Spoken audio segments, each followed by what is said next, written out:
Les Simpsons doivent mourir. Ça, c'est une phrase qu'on entend de plus en plus souvent depuis quelques années maintenant quand on parle du célèbre show mettant en scène la famille à la peau jaune. Parce que la série iconique de Matt Groening, lancée en 89, est devenue instantanément un phénomène pour son irrévérence et sa satire de la société américaine, a depuis quelques années maintenant complètement perdu son aura et son mordant qui en faisait son principal intérêt. Les Simpsons, c'est depuis sa création 35 saisons avec plus de 700 épisodes, ce qui en fait une des séries américaines les plus longues de l'histoire, et qui malgré la perte d'intérêt des spectateurs au fil du temps et des critiques de plus en plus mauvaises, semble profondément déterminé à ne pas vouloir mourir. Pourtant, les séries qui veulent pas mourir, ça a l'air d'être une constante chez Matt Groening. Parce que le monsieur a aussi à son palmarès un autre show qui accumule autant d'ovations que d'annulations. Une série intelligente, drôle, touchante, très en avance sur son époque et qui a réussi, malgré le destin qui a pas arrêté de s'acharner contre elle, à revenir plusieurs fois d'entre les morts pour marquer profondément la pop culture et inspirer certaines des séries les plus connues de notre époque. Vous êtes sur la chaîne d'Yardsup, vous regardez Soupa. Et aujourd'hui, on parle de Futurama.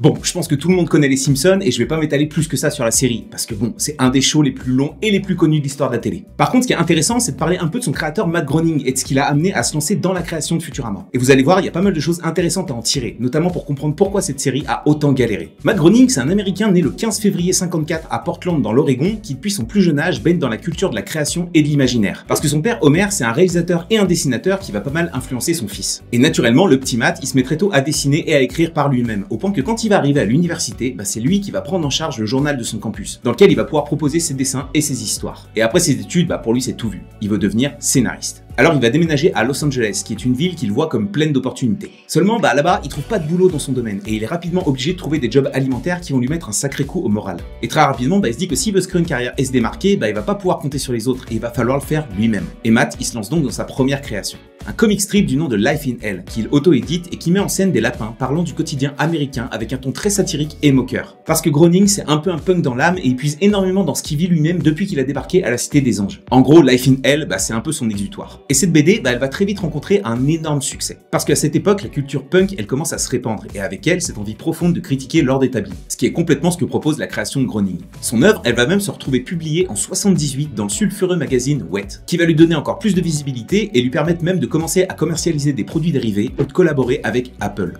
Donc là, Groening, avec une seule création et quelques années seulement, il se met déjà très bien. Et il commence vraiment à se faire remarquer. Et vous vous en doutez, c'est pas fini. Parce qu'en 86, un producteur et réalisateur du nom de James L. Brooks lance une émission pour une chaîne télé qui vient tout juste d'être lancée, la Fox. Et James, il tombe littéralement amoureux de Life in Hell et de son ton. Et il se dit que ce serait une super idée d'entrecouper son émission avec des adaptations en court-métrage de l'œuvre de Groening. Alors il contacte le dessinateur pour lui proposer l'idée. Sauf que Matt, lui, il est pas vraiment chaud. Parce que accepter ce deal, ça voudrait dire céder les droits de sa création à la Fox. Et ça, il y tient pas vraiment quoi. Et en même temps, ça se comprend, parce que ça fait 10 ans qu'il a le contrôle total sur sa création, et c'est pas maintenant qu'il va lâcher l'affaire. Seulement Matt, il est quand même intrigué par James, parce que le monsieur, c'est pas n'importe qui. Parce que c'est entre autres un réalisateur qui a déjà obtenu 5 Oscars avec son film Tendre Passion en 84. Et rappelez-vous, le père de Matt, c'est aussi un réalisateur, donc forcément ça crée un lien chez Groening, et il va quand même décider de se rendre au rendez-vous. Mais quelques minutes avant l'entretien, il va griffonner une idée qui pourrait remplacer Life in Hell pour le show. Il va dessiner à la hâte plusieurs personnages auxquels il va donner le nom de membres de sa famille et va proposer une alternative à James. Pourquoi pas produire une série de courts-métrages qui mettra en scène une famille américaine avec des problèmes du quotidien des familles de l'époque. Et contre toute attente, James, il va valider l'idée et lancer immédiatement la production de la création la plus rapide de l'histoire. Tout simplement parce qu'il s'en fout un peu de Life in Hell en fait. Lui, ce qui le motive surtout, c'est d'avoir Groening et son ton si particulier. Et en 87, au sein de l'émission Tracy Ullman Show, est diffusé le premier court-métrage mettant en scène la famille qui deviendra la plus connue d'Amérique. Et cette diffusion, ça va être un succès monstrueux. Parce que les Simpsons, c'est pas une série comme les autres. Elle parle de sujets qui touchent directement les Américains de la classe moyenne, comme le manque d'argent, l'alcoolisme, les relations dysfonctionnelles, très loin des séries familiales de l'époque qui montrent toujours des familles parfaites sans aucun problème. Là, avec les Simpsons, on se retrouve avec une série qui transpire la réalité bien morose de la vie de beaucoup d'Américains, qui se retrouvent et se projettent complètement dans cette famille imparfaite mais attachante. Les courts-métrages, ils vont tellement marcher qu'en 89 est pris une décision ultra dangereuse pour la Fox. Ils vont transformer les pastilles en véritables épisodes de 20 minutes et vont en plus les diffuser en prime time, ce qui se faisait jamais pour une série animée. Parce qu'à l'époque, les dessins animés, c'est majoritairement pour les enfants. Et là, je vous spoil, mais la série, elle explose complètement les audiences et les Simpsons, ça devient une série culte en très peu de temps, pour finalement devenir le phénomène qu'on connaît. Et à l'aube des années 2000, la Fox, qui a explosé grâce au succès des Simpsons et qui sent bien qu'ils tiennent un filon en or avec Groening, vont lui demander de bosser sur une nouvelle série. Une série à laquelle Groening pense depuis déjà quelques années, très éloignée de ce que proposent les Simpsons, qui va se démarquer par un certain nombre de choses jamais vues pour l'époque, mais aussi et surtout, qui va connaître un destin absolument terrible. Et cette série, c'est Futurama.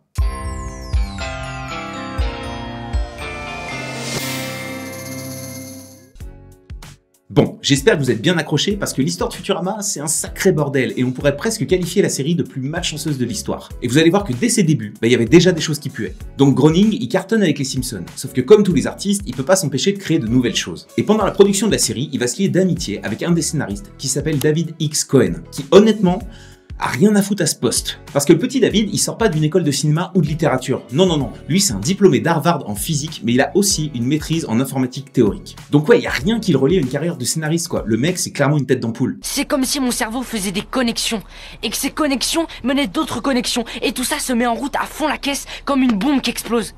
C'est comme ça dans ta tête? Ça ressemblerait plus à une ruche, dont chaque abeille a un cerveau comme le tien. Mais David, cette place, il l'a évidemment pas volée, parce qu'il a surtout énormément de talent. Et en se liant d'amitié avec Groening, ils se rendent compte qu'ils ont énormément de points communs, et parmi eux, une grosse passion pour la science-fiction. Et ensemble, sur leur temps libre, ils se mettent à créer les bases d'une série de science-fiction qui se passerait dans le futur et qui reprendrait les codes du genre de l'époque, en y ajoutant évidemment leur personnalité et leur thématique. Et en quelques années, ils se retrouvent avec des centaines de croquis de personnages, des concepts, des idées dans tous les sens, et ils savent pas vraiment quoi en faire. Seulement, si vous avez suivi, rappelez-vous, c'était il y a 2 minutes, avec le succès des Simpsons, la Fox, elle veut une autre série créée par leur dessinateur star. Et là, l'occasion, elle est trop belle. Alors, lors d'une réunion avec des décisionnaires de la chaîne, Matt et David vont passer plus de 3 heures à détailler le concept qui traîne dans leur tête et leur classeur depuis déjà quelques temps. En gros, ils veulent créer une série qui reprendrait le ton satirique et parodique des Simpsons, mais en le déplaçant dans un univers futuriste très ancré dans la science-fiction et qui leur permettrait d'aller encore plus loin dans la satire. Et le pitch, les décisionnaires, ils vont adorer et ils vont valider le lancement de la production de la série pour 13 épisodes. Donc ok, c'est super cool, seulement c'est déjà à ce moment-là que les premiers bugs débarquent. Parce que dès le lendemain de cette réunion, les décisionnaires vont complètement retourner leur veste et annoncer qu'ils veulent apporter de nombreux changements à la série, qu'ils jugent beaucoup trop risqués et touchy.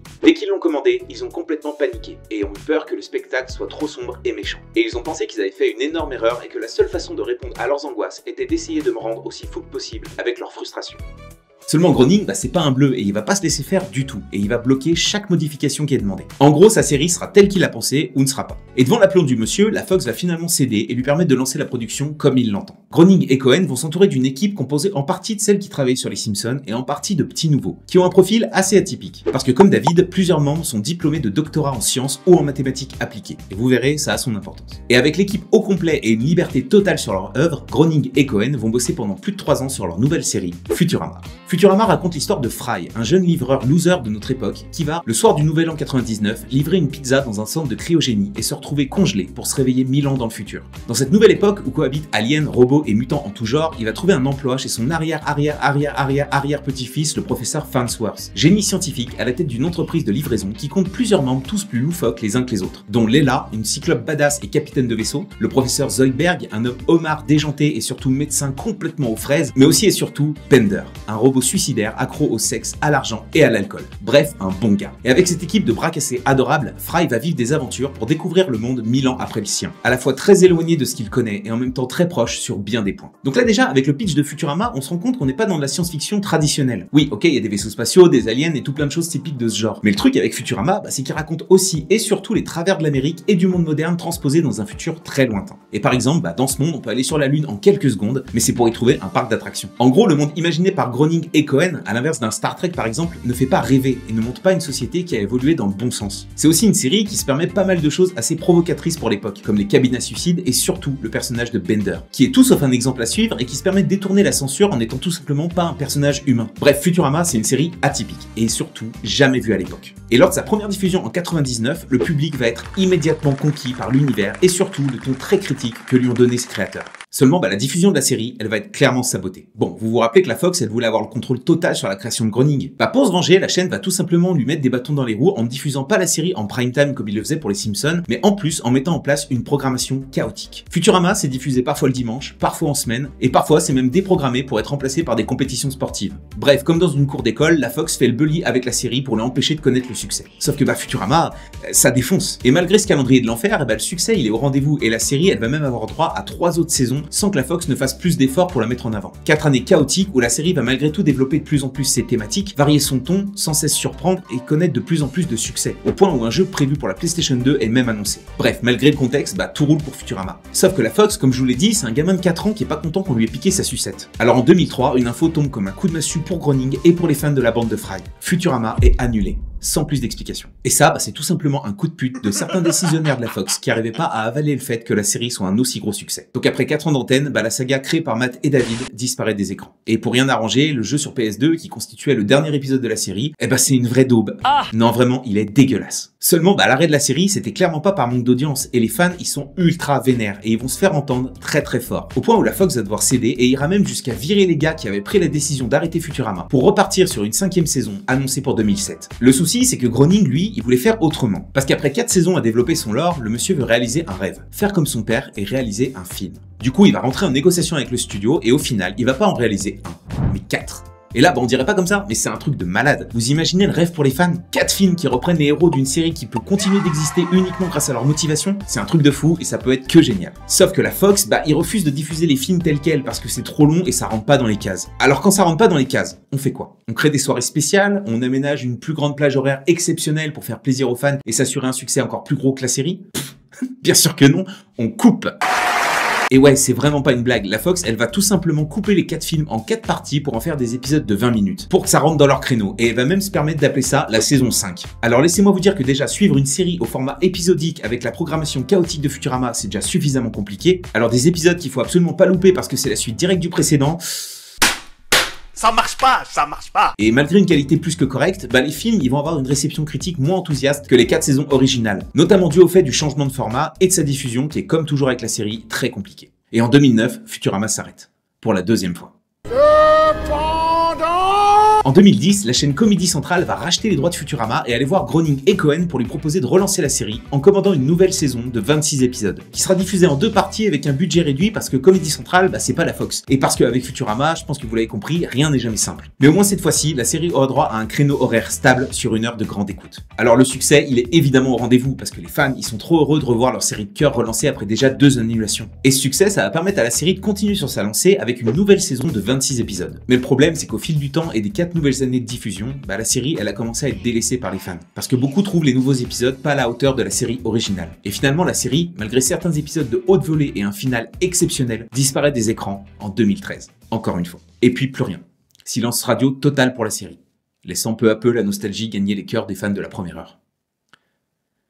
Jusqu'en 2003. Ouais, parce qu'en 2003, Disney a racheté la Fox et va relancer la série après 10 ans d'absence pour son service de VOD Hulu, qui comptait un nombre de revisionnages de la série originale affolant et qui a motivé la marque à la souris à commander 20 nouveaux épisodes en 2 parties. Les derniers épisodes, ils datent de 2024 et les avis, ils sont assez mitigés. La série, elle parle toujours de nos sociétés avec des épisodes sur le streaming ou encore le vaccin, mais Futurama, c'était surtout une série importante pour son époque et dans le monde actuel, elle semble plus vraiment avoir sa place. Bon, ok, Futurama, maintenant, ça a moins de succès qu'avant. Mais si ça a été relancé aussi souvent, c'est bien qu'il y a une raison, non? En fait, il y en a même plusieurs.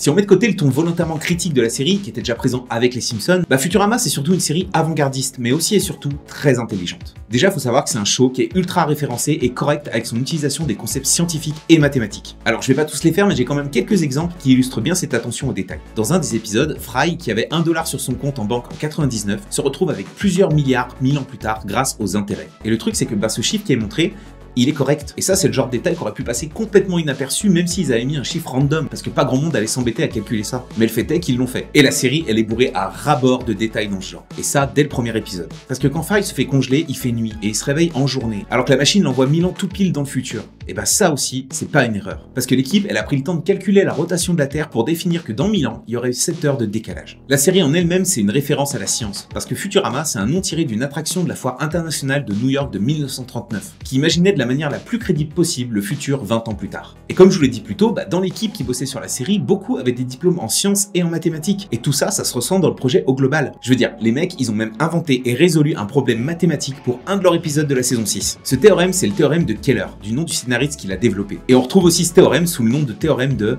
Futurama. Je veux dire, cette info, moi, elle me termine. La série, elle a eu aussi beaucoup de succès grâce à ses concepts liés à la science qui ont engendré tout un tas de théories auprès des fans, qui prennent souvent la série en exemple pour expliquer avec facilité des concepts mathématiques compliqués. Mais même si c'est une série créée par des geeks, c'est aussi et avant tout un show qui a su capter les gens et leur proposer des personnages atypiques mais attachants, de plus en plus nombreux et définis au fil des saisons. Et aussi et surtout certaines intrigues extrêmement touchantes, délaissant complètement la comédie le temps de quelques minutes, à l'instar de l'exceptionnel exceptionnel épisode, ceux qui m'aiment prendront le chien. Ceux qui connaissent savent très bien de quoi je parle. Et pour les autres, je peux que vous encourager à regarder la série. Parce que même si elle a ses moments forts et d'autres plus faibles, c'est avant tout une série qui porte les stigmates de ses annulations répétées. Et qui est surtout réellement importante parce qu'elle pose de grosses bases dans le paysage de l'animation qui ont influencé certaines des séries les plus connues d'aujourd'hui, comme Rick et Morty par exemple. Et que si elle a récolté au fil de son existence 7 récompenses et nominations, c'est définitivement pas pour rien. La série, elle en a vraiment bavé pour exister jusqu'à aujourd'hui. Et encore, je vous ai pas tout raconté. Il y a notamment une très bonne vidéo de Mr. Fox qui parle de l'histoire du doublage de la série, qui est au moins aussi dingue que l'historique que je viens de vous en faire. Et ouais, c'est très long, mais ça résume très bien à quel point cette série, elle a pu galérer, quel que soit le sujet qui peut la concerner. Et je vais être franc avec vous, mais pour une fois, je sais pas trop comment conclure cet épisode. Parce qu'avec tout ce que je vous ai dit depuis le début, vous êtes bien conscient que je suis un gros fan de Futurama. Et pourtant, j'étais pas spécialement content de savoir que la série était revenue après toutes ces années. Parce qu'on est dans une époque où la nostalgie, elle est très présente. Et on le voit avec les remakes de jeux, les suites de films 20 ans plus tard qui en avaient vraiment pas besoin, et aussi le retour de séries marquantes. Mais qui sont marquantes surtout parce qu'elles sont apparues dans une époque qui leur correspondait. Et le fait que ce soit Disney qui est derrière le dernier retour en date, qui est un peu le spécialiste pour ressortir les pépites du passé, pour en faire des trucs assez fades juste pour faire sonner le tiroir caisse, ça je vais être franc, ça me gêne pas mal. Je pense honnêtement qu'on n'a pas vraiment besoin de ramener encore et encore ce que les gens ont aimé. Parce qu'on risque surtout d'y perdre ce qui en faisait de grandes œuvres et les transformer en simples produits de divertissement qu'on consomme et qu'on oublie aussitôt. Et Futurama, c'est une série qui est comme ses personnages, imparfaite mais mémorable. Et je pense que ce serait bien au final qu'on la laisse un peu en paix. Parce qu'avec tout ce qu'elle a apporté à son époque, tout ce qu'elle a permis d'ouvrir comme porte, tous les moments émouvants, drôles et mémorables, sans parler de ses épisodes finaux tous exceptionnels, je pense que c'est clair que Futurama, même si elle s'arrête à nouveau, a tellement marqué ceux qui l'ont vue que dans leur cœur, elle peut définitivement pas mourir. Merci beaucoup d'avoir regardé la vidéo jusqu'au bout et j'espère comme toujours qu'elle vous aura plu. Si c'est le cas, n'hésitez pas à vous abonner à la chaîne, à liker la vidéo et surtout à me faire un petit coucou en commentaire parce que vous pouvez pas savoir à quel point ça peut me donner de la force de savoir que vous avez kiffé. Futurama, c'est vraiment une série légendaire et j'espère que cette vidéo vous aura appris des trucs mais surtout motivé à voir ou à revoir la série parce que c'est vraiment une œuvre intelligente. Et en plus, j'ai des petits greffes comme Disney, ouais, mais elle est quand même full dispo sur Disney+. Donc bon, ce serait bête de s'en priver. Je voulais aussi vous dire que si, comme Matt Groening, vous vous sentez l'âme d'un punk en puissance et que vous voulez critiquer la société actuelle avec des dessins animés révolutionnaires, vous trouvez dans la description un lien vers le cursus animation d'Artsup. Parce que ouais, Artsup, c'est pas qu'une chaîne YouTube qui vous parle de pop culture et d'histoire de créateurs. C'est aussi et avant tout une école spécialisée dans la création, qui propose des cursus dans l'animation, le jeu vidéo ou encore le motion design. Le tout au sein de 11 campus répartis un peu partout en France et qui a été nommé en 2024 dans le top 3 des meilleures écoles de France. Bref, c'est extrêmement complet et je peux que vous encourager à aller y jeter un coup d'œil. Sur ce, moi j'en ai terminé, alors je vous dis au mois prochain pour une nouvelle vidéo, et d'ici là, prenez soin de vous, et surtout, soyez créatifs. Ciao!